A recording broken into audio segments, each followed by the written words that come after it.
As you know, we love to visit record stores on this channel. Sadly, in this episode, we can't visit the store in person because it's the other side of the pond. Yes, that's right. In this episode, 4 Tracks Good goes to the US of A, virtually. The first one we did, Lathe, was like not even a headliner. Now, Our Voice and Grass has some interesting history to it. Charlie XCX. We have a Charlie XCX who doesn't for... But let's say your store was about to be shut down by Doge or, by fire or something. Which one record would you say?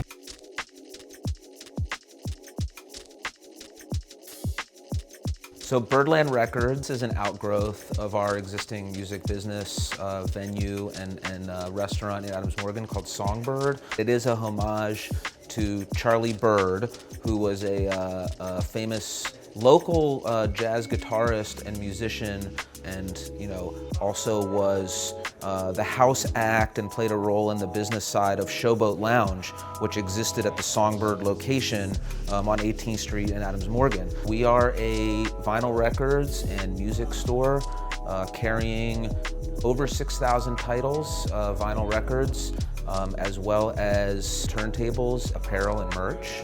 We've always done these really amazing listening parties and kind of deep conversations about music.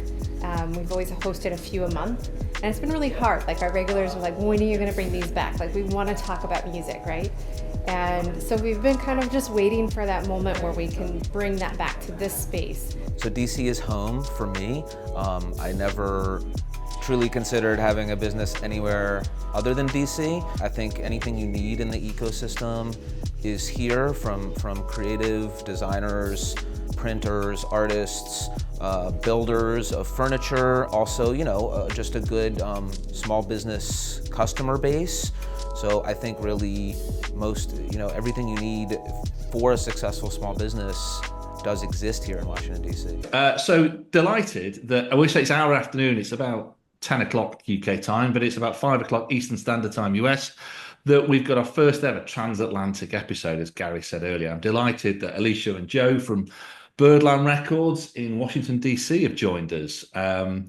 It's not as though we've got a massive transatlantic reach, I wish, but we came across this store because my wife went on a school trip to Washington a few weeks ago, popped into this fantastic store, bought this album, Lathe. She also brought from various places a presidential ruler, an American president's playing cards, and Americanopoly, which is like a cheap version of American Monopoly. But she bought this record and said, this is somewhere definitely you've got to go and interview. I did ask if I could go out there, but she said no.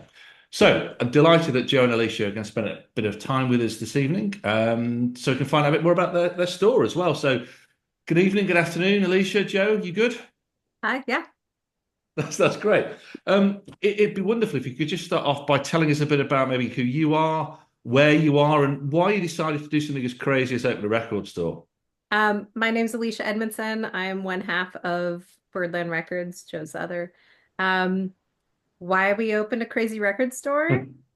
It actually used to be in a different location, and it was part of our music venue. So we had this idea of being kind of everything music. So live music performance, a record store. We used to have like bring your own vinyl nights at the bar. It was just this open at 8 a.m. and closed at 3 a.m. and anything you wanted to do for music. Eric or Joe has a great little catchphrase that he used to use for it. And then during the pandemic, the space just kind of didn't work anymore. And we had been looking at a second location, and it just happened to be perfect for us to move to. So we split up the 2 spaces, expanded a record store into being its own thing, and then moved our venue over and also expanded that. So Byrdland Records used to be part of something called Songbyrd, which is now just a music venue. Okay. And is that something that you still are involved with? Yes. Yeah. They're a block away from each other. Okay. I'm going to come to this in a minute, but you seem to have quite a big footprint in Washington musically with the record store, venue, label as well. Yeah. So I'm Joe Lappin. Yeah, we have those things, like Alicia said. The label thing, it's sort of a fledgling, pet project. It's not I guess, novel that record stores have often, or sometimes, endeavored to put out various types of records. Either, we did one release with a local band. Maybe there will be more in the future. But record stores have always, we're right there with the artists and the customers. So, I've seen a variety of different things like compilations or reissues or local bands or what have you. So, because we have the venue too, like, you do album release shows that can correspond with different things. So, there's a variety of ways to go about it, but yeah, I mean, being integrated with the venue, there's a lot of different, I guess, synergies there. Lathe, the record you just held up, um, she was part of also DC has a lot of cultural and embassy and international institutions and actors. So we've partnered with the last few years with the Icelandic embassy and the people who are involved with, promoting Iceland tourism and everything. So I hope we're doing it this year. I don't know if we're doing it I this was year. just realizing it's not on the calendar But yet, but but for we three will. years, they would bring up and coming Icelandic artists. So the first one we did, Leve was like not even a headliner. She was It's the somewhere second year. on the bill, and she's huge now, like selling out our biggest venues. But she was like middle of the bill a few years ago and Wow. showcase at our venue, and then came back, did an in-store, did a signing at our store with like 2 albums ago. So just an example of the types of things that you see Yeah. when you have the store and the venue. It was crazy for the Leve for the Iceland show. It was free. We maybe had 300 attendees come and go, and then about 6 months later, she kind of exploded and was in town for a much bigger venue. And we said yes to signing, and it ended up being kind of too large. So I was out of town, but Joe was there, and I think it was a couple blocks long, like the line is Wow. here, and we ended up having to like cut it short because after 2 hours, they were like, we have to go do sound check. Like we can't keep on signing these. Um, but yeah, I mean, just it's fun to help and watch these artists grow and keep them connected through our two spaces. It's brilliant to get the right at the start as well. It must be really rewarding to see it when they do go and break big as well, don't they? Oh yeah, it's great. Yeah, yeah. I mean, I guess we can claim a small part of these, or at least we can say that we do. Facilitate their growth. Yeah. Well, I mean, the reason why my wife bought that was for one of our daughters because she had seen her play in Manchester. Yeah, she said that. Yeah, it wasn't a huge venue. I think it played at the Albert Hall. That's not that massive, is it, Gary? It's what, No, no. about 800,000 Yeah. capacity?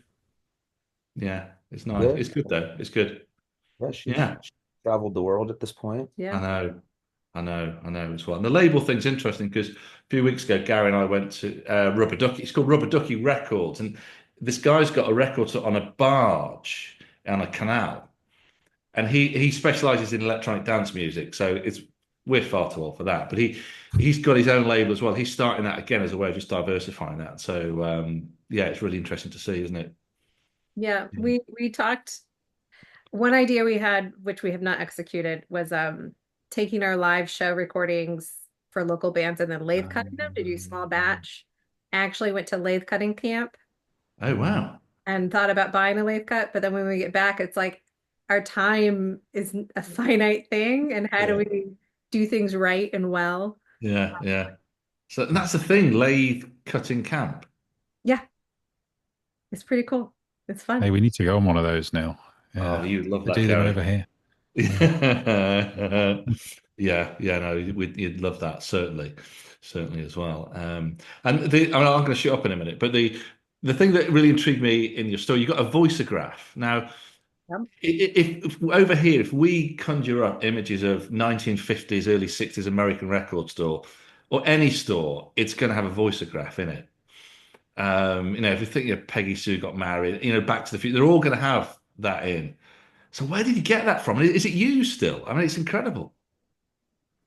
Um, yes, so I mean, where we got it from is kind of crazy because at least on this side, American side, the main guy who like sources and restores them lives in Maryland. Okay, Uh, right. So like we actually saw Jack White take his on the Tonight Show like 10 years ago or 11 years ago. And we're like, yeah, we're like, that's pretty cool and like a pretty interesting use and just tie into the idea of participation in activities, you know. So like I wonder what it would be like to try to find and get one of those. So like just going down that rabbit hole and finding out that the guy who helped Jack White and who, you know, is I guess the expert on these things in America anyways, lives near us. So I like went to his house to visit them, and he had several of them, including one that was for sale. And I guess I just decided to spend way too much money on it and bring it home. Okay. So we were literally building out or designing. We had just signed the lease for our original space, and we were watching a show, and Jack White came on, and at that time it was the only one. Well, it was actually was it him and Neil Young? Because Neil Yeah. Young did a little album on one of them. And we were talking Oh, about wow. the concept of, you know, our original space. Joe used to call it like a sports bar, but for music. So like 360. We thought, well, this voiceograph really ties in the live performance with the record. So it's this like all-inclusive space that we try to build out. And me going to cutting camp, part of that was so that I could work on it. Because, you know, you get something like that and then you realize who's going to help me when it doesn't work. Yeah. And That's the a brilliant idea. The answer Yeah. is you need to figure it out yourself and go to lathe cutting, you know, websites and Yeah, I mean that thing's a saga. I have some good pictures. Like over the years, like different artists have either taken pictures with it or actually recorded some things in it. And Oh, wow. oftentimes, you know, we'll just send them home with their little records. So I don't have a ton of original content, you know, like because we let people go with it. grass art. Now, our voice and grass has some interesting history to it. So there's 7, I think, right now in the world that like are out there. I think one of them is actually in the UK, or it was. But ours was actually in a movie set. So if you look at photos of ours, it's 3-sided with glass, which is not Okay. standard. It's from 1947. And in the 50s, they sent it back to the manufacturer and they had windows put on the sides. And it was used in the movie Inside Daisy Clover. And it's Okay. an intro scene for this young girl that goes into it, sings a song, sends it to Hollywood, and goes through a whole Hollywood drama. And so the intro, What's the actress's name again? Natalie Wood. Natalie Wood. Oh, yeah. Oh, really? Young Yeah. Robert Redford is in that Yeah, movie. it's Robert. It's a really messed up movie. Okay. But it's Robert Redford and Natalie Wood, and Have we ever watched that movie start to finish? I don't know. have. Okay. It's really messed up. But our voiceograph is actually that, and then it used to be in the Chinese Grauman Theater in LA after that. So it used to be where celebrities and stuff would go in and record voices. So we know the history of it. It's pretty cool. Cool.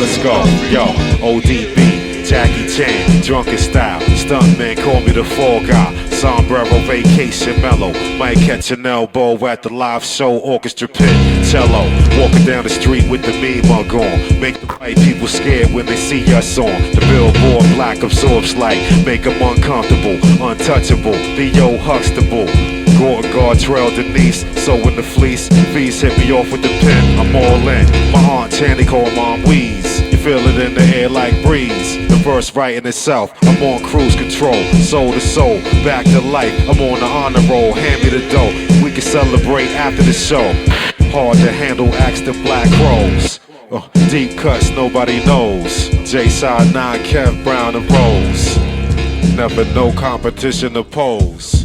Leave it to the pros. Leave it to the pros. Right, I'm going to be quiet. I'm going to pass on to you now, Gary. You can have a. Yeah, so I'd just like to talk about your Songbird music venue, and just to get an understanding of how things are in the US on kind of smaller grassroots venues, because over here in the UK, they're really struggling at the moment. There's a lot closing down because the profits, there's just nothing there. The cost of rent's going up, energy, beer, everything's going up, and we're finding a lot of them are closing down, and they're so important for kind of smaller artists to build their career. I just wondered if that sort of thing is happening in the US now, or, and your experiences of it. Yeah, it's I think pretty similar conditions. I mean, there's like the UK Trust or whatever they call it that Yeah, works on these issues, but and like we're fairly active with the NIVA, National Independent Venue Association, which was formed in pandemic that, focuses on some or a lot of these issues. yeah. I mean, I'm right now, it changes every couple of years, but I'm actually the president for the Mid-Atlantic region for NEVA. And one of the things we're working on right now is doing the same thing that the UK did, and surveying all the small venues and finding out where we're really at, in hopes that we can do something similar to the UK, which is, I know they just passed a bill where like there's $1 for any large Yeah, venue that goes to club size. yeah, Uh, because yeah, it is not economically smart to open up a small venue that's 500 cap or less. Yeah. Um, it's definitely just for the love of music and not to pay your mortgage, unfortunately, at this point. Um, Yeah, I mean, a lot of people, we all kind of can talk about it and get it, as far as what gets done about it. It's either like, someone has to decide to subsidize, and either whether it's individuals or whether it's a government on a one-off or a recurring basis, which I haven't seen much of, um, or whether it's some other mechanism, or whether it's a landlord who's doing something that wants that thing and the externalities that it produces. Um, but even that, I mean, even banking on that, I mean, is landlords don't tend to be in that business either. Yeah. So it's like everyone kind of gets it, but like no one wants to necessarily like hold that back, you know? right. Joe said a word, externalities. I think small venues are are a big, we help create or build the audience for an up and coming artist. We help usually small venues are in more neighborhoods, right? Like the yeah, externalities that we provide are huge. Um, but Yeah, I mean, we know a couple hundred destination new people are coming to the area every night and spending money and doing things at other. I mean, your wife came to our area. It's sort of a neighborhood commercial kind of area with a lot of different food and other things. So like, we know we're driving them there, but not necessarily capturing that all that revenue. Which again, it gets kind of unsexy just to talk about the dollars of it. But like, the fact of the matter is that probably behind every small venue, there's somebody. Again, of the groups of people that I mentioned earlier, like there's somebody that's absorbing or doing it for non-economic reasons. yeah, yeah. Yeah. And they're So so vital because you also get the chance to see bands in a different setting. I mean, there's a huge venue here in Manchester, Co-op Live, where I saw McCartney play before Christmas. Fantastic, 23,000. But equally, in a few weeks, I'm going to see Steve Malkmus's band, Hard Quartet, playing a 400-500 capacity venue in Manchester as well, Gorilla, which is brilliant because then you're getting so close to a singer from oh, it's Pavement. great. yeah, I it's mean, somebody different. the other night, somebody asked me if I wanted to go to like a comedy, a star comedian at like at a big venue, and I'm like going to a little comedy club is cool because I'm seeing them and maybe you're going to interact or they're trying new stuff. Like the appeal of going to a large arena to see a comedian Uh, doesn't appeal to me as different as necessarily watching their special on TV. And I could say a similar thing about music. Like it's not exactly the same, but me personally, I don't go to a lot of venues that are larger than like club size, like 930 Club we have here in town, which is like 1,000 to 1,500 because at a certain point I lose the uniqueness of the experience of why I'm trying to see live music anyway, which is where I can maybe like actually see them interact. I can actually like match my ear with my eyes as far as like the notes and the instruments being played, and I can see, what other people in the crowd are doing. Just the whole experience, like at a certain size for me. And I'm not saying people shouldn't go to arena or stadium shows, but at a certain point for me, it kind of like divorces from the point of Yeah. it. Yeah. I think both small venues and records kind of have this connectivity that like digital and large venues just can't give you, right? There's a higher kind of consumption that happens when you have an intimate connection, whether it be the physical vinyl or like a small venue. And But obviously record, we like that because we but like have both. records have found this niche where, I mean, I could go to two or three shows for the cost of a new record now. Like, but like, Well, at a small venue, you right, can at a not small even venue, get Yeah. one show for a big venue. right. But my point is like records have kind of found this place in the culture, in the psychology, in the commerce where like people are seem much happier to spend money on a record than they do on a concert ticket. Maybe because it's photographable, it's Instagrammable, it's a permanent piece of collectability and identity and all those things. It's decor, it's everything. So it's like tapping into something else where it seems less price sensitive than necessarily the discussion around like concert tickets. Because, Yeah. Right. one of the things is like, well, people don't really seem to want their small venue concert ticket prices to go up, but that would be like one part of the answer. But that has a cap or a norm that people expect. Yeah, it's interesting. You asked about small venues and the viability of it. It's interesting to me over the years to watch how expensive large venue tickets have gotten, but there's not the same correlation to small venues. And that's like a very interesting thing because it's like large venues keep on growing their profit margin, and small venues still have this like it should be a cheap ticket, Mm. even though these artists are like so good and deserve to be able to like make enough money to go on the road and not feel like it's a loss. I guess it's just the Um, nature of the artist. Like, if I can't afford a few $100s for a Taylor Swift ticket, I can still own a piece of that for $30. yeah. So Mm. I don't know. There's different ways to think about it. Yeah, I heard something on the news recently. I don't know how true it is that I think it was in the US. Some larger artists are finding that they can't sell the seats towards the rear of the venue. They're selling out the really expensive seats near the front, but they're struggling to sell the ones near the rear, which is interesting because you'd think maybe the scope for the smaller venues to then have the higher prices and maybe the bigger artists attend them. I don't know. Maybe it's moving in that direction because it's like you were saying, Joe. A lot of people Economics and don't like being so far psychology. away from the Yeah. artist. Right. It's economics and psychology of what you're paying for and when and expectation and all those things. It's like, I guess it's what we're talking about. It's like you would think, I mean, at a smaller standing venue, I'm not selling front row versus back row. But like to your point, you would argue like maybe why aren't you paying more to be in the front row?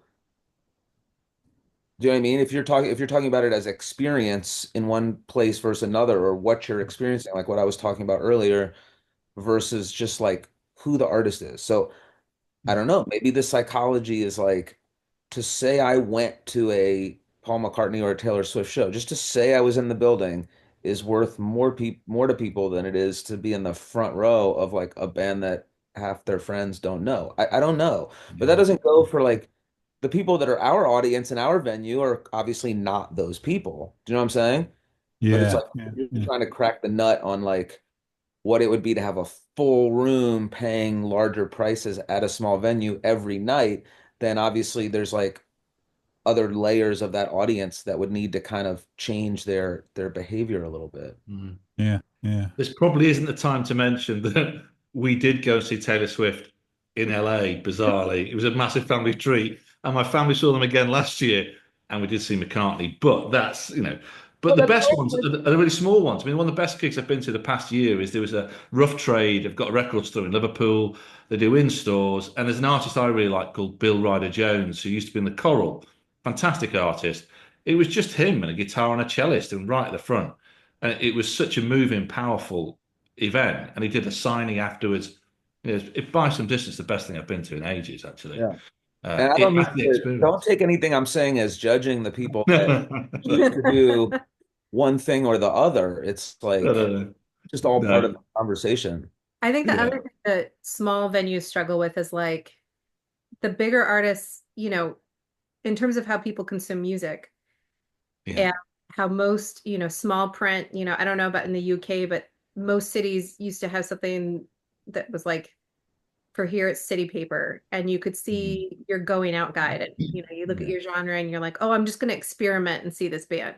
And you don't really have that anymore, so people aren't experimenting as much. And then like we do something where once a month Joe and I go on to Spotify and we create like a up and coming, so that you don't have to look at our website. You can literally just go to our Spotify and hear one track from every artist that's going to So, play. good idea.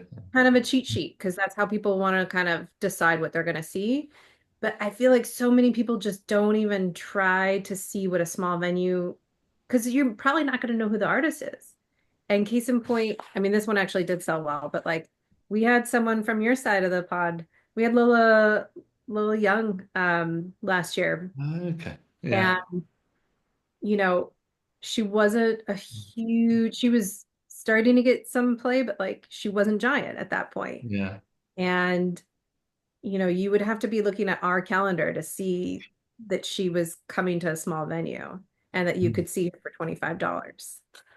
I mean, maybe part of the experience we're underselling is going to the show where you know the songs and are singing along with the song. Yeah, So definitely. under that criteria, it's going to tend towards artists that are known and that are played and that are more famous. I don't know. I mean, I've never done it in a scientific way where I like poll who's coming and whether they knew the artist. I have to imagine though, no matter any venue and any show, a large percentage know the artist and know the songs. No, that's true. Mm. It's true. Now, something we always ask people is, can you remember which the first piece of vinyl you ever bought was? And indeed, if you can remember where you bought it, would be amazing too. Well, so interestingly, I mean, I'm 47. I don't mind saying. So I came up, started buying music in the late 80s and early 90s. So I am definitely a product of like the cassette and CD era. So I had a very large cassette and CD collection before I ever bought my first piece of vinyl. That doesn't mean there wasn't vinyl in the house, like, the typical like 50 records that your parents have from before that like I definitely like played with and looked at and got into.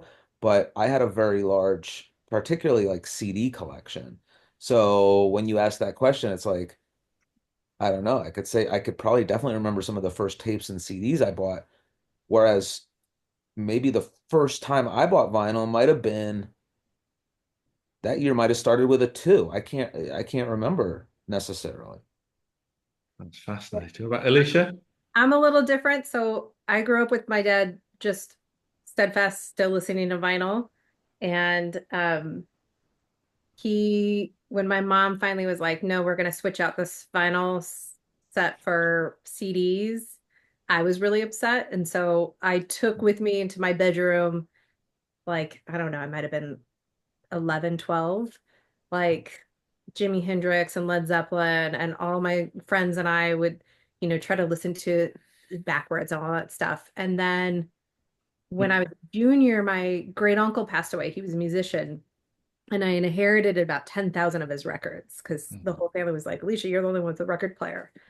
So I inherited all of his vinyl. Sad story. When I went away to college, my brother asked if he could have that as a loan until I didn't live in an apartment.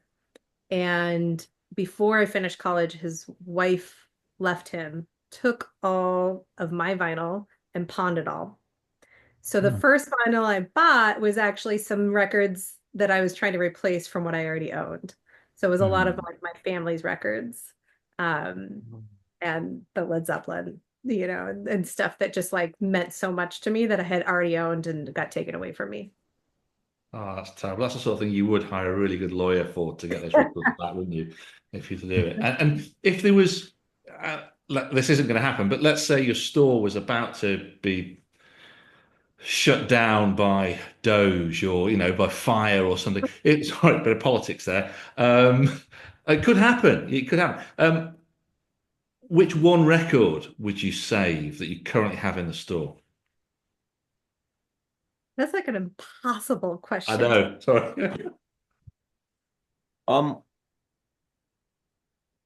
Yeah, I mean, if I'm thinking about that question, you have to think about, replaceability and uniqueness. Okay.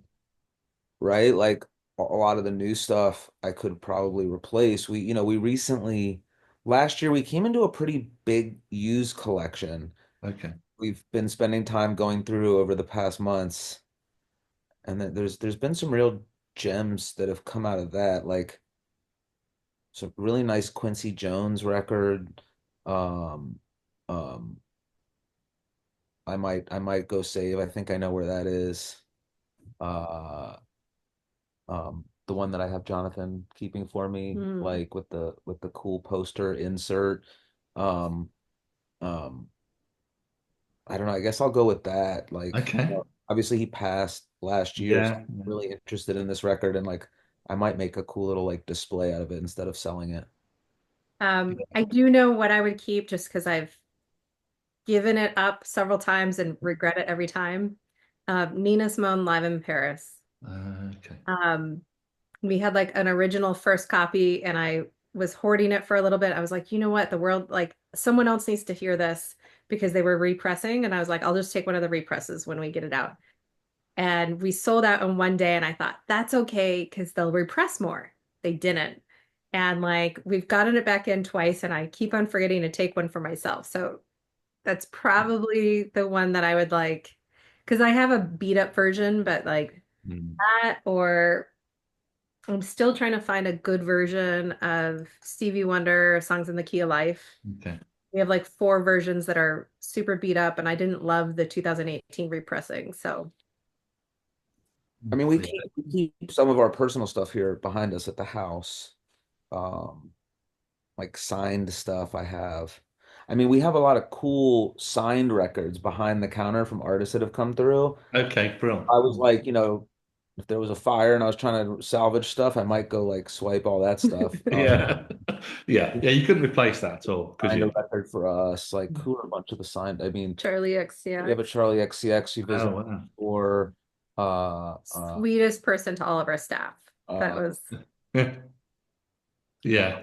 I might try to salvage some of those because those are special, Yeah, they are. And it's like asking which child would you save in a fire, which obviously, yeah. they All can of save them. They can save themselves. It's fine. It's about resilience. I'm just aware of time wrapping up. Just to say thanks ever so much. It's been brilliant to speak to you and get your experience of running the store and everything around that as well.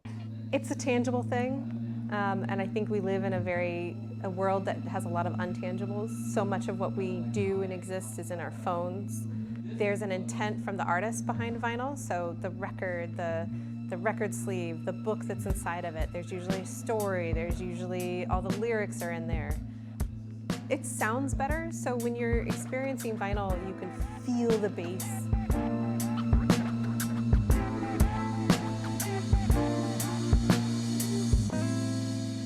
You feel all the sounds, the full intent of the artist is in that vinyl.